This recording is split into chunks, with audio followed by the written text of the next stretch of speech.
ಸತ್ಯನಾರಾಯಣ ಸ್ವಾಮಿದು ಈ parking slot ಈ ಥರ ಇರುತ್ತೆ. ಸೇಮ್ ಧರ್ಮಸ್ಥಳ ನಮ್ದು ಹೆಂಗೆ ಹೋಗ್ತೀವೋ ಅದೇ ಥರ ಲಾಡ್ಜ್ಗಳು ಇರುತ್ತೆ. ಬಟ್ ದೊಡ್ಡ ದೊಡ್ಡ ರೂಮ್ಸು ಇರುತ್ತೆ, ಚಿಕ್ಕ ಚಿಕ್ಕ ರೂಮ್ಸು ಇರುತ್ತೆ. ಸೊ ಪಾರ್ಕಿಂಗ್ ಸ್ಲಾಟ್ ಈ ಥರ ಇರುತ್ತೆ. ಬೆಳಗ್ಗೆ 5 ಗಂಟೆಯಿಂದ ಓಪನ್ ಇರುತ್ತೆ. ಫ್ರೀ ಬಸ್ ಇರುತ್ತೆ. ಈ ಥರ ಬಸ್ಸಲ್ಲಿ ಕುತ್ಕೊಂಡು ಹೋಗ್ಬೋದು. ಆಮೇಲೆ ದರ್ಶನ 5:30, 6 ಗಂಟೆಯಿಂದ ಸ್ಟಾರ್ಟ್ ಮಾಡ್ತಾರೆ.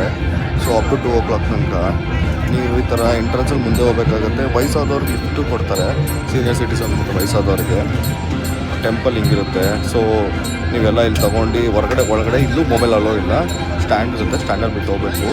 ಇದು ಈ ಕಡೆ ಹಿಂದೆ ಎಂಟ್ರೆನ್ಸ್ ಇದು, ಬಟ್ ಮುಂದೆಯಿಂದ ಹಿಂದೆ ಥರ ಕಾಣುತ್ತೆ. ಬಟ್ ಎಂಟ್ರೆನ್ಸ್ ಈ ಕಡೆನೇ, ಬಟ್ ಅಲ್ಲಿಂದ ಕ್ಯೂ ಇರುತ್ತಲ್ಲ, ಅದಕ್ಕೋಸ್ಕರ ಹಿಂಗಿರುತ್ತೆ. ನೀವು ದರ್ಶನ ಮುಗಿಸ್ಕೊಂಡು ಇಲ್ಲಿಗೆ ಬರಬೇಕಾಗತ್ತೆ ಫಸ್ಟು. ಆಮೇಲೆ ನಿಮ್ಮ ರೂಮಿಗೆ ಹೋಗ್ಬಿಟ್ಟು ಇದು ಮಾಡ್ಬೋದು. ಇದೇ ದೇವರು, ಈ ದೇವ್ರನ್ನೇ ಇದು ಮಾಡೋದು, ಪೂಜೆ ಮಾಡೋದು ದಿನ.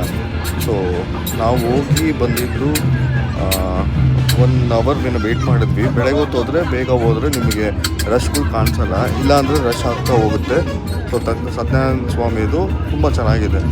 ಇದು ನೀವು ವಿಸಿಟ್ ಮಾಡೋಂಗಿದ್ರೆ ವಿಸಿಟ್ ಮಾಡಿ.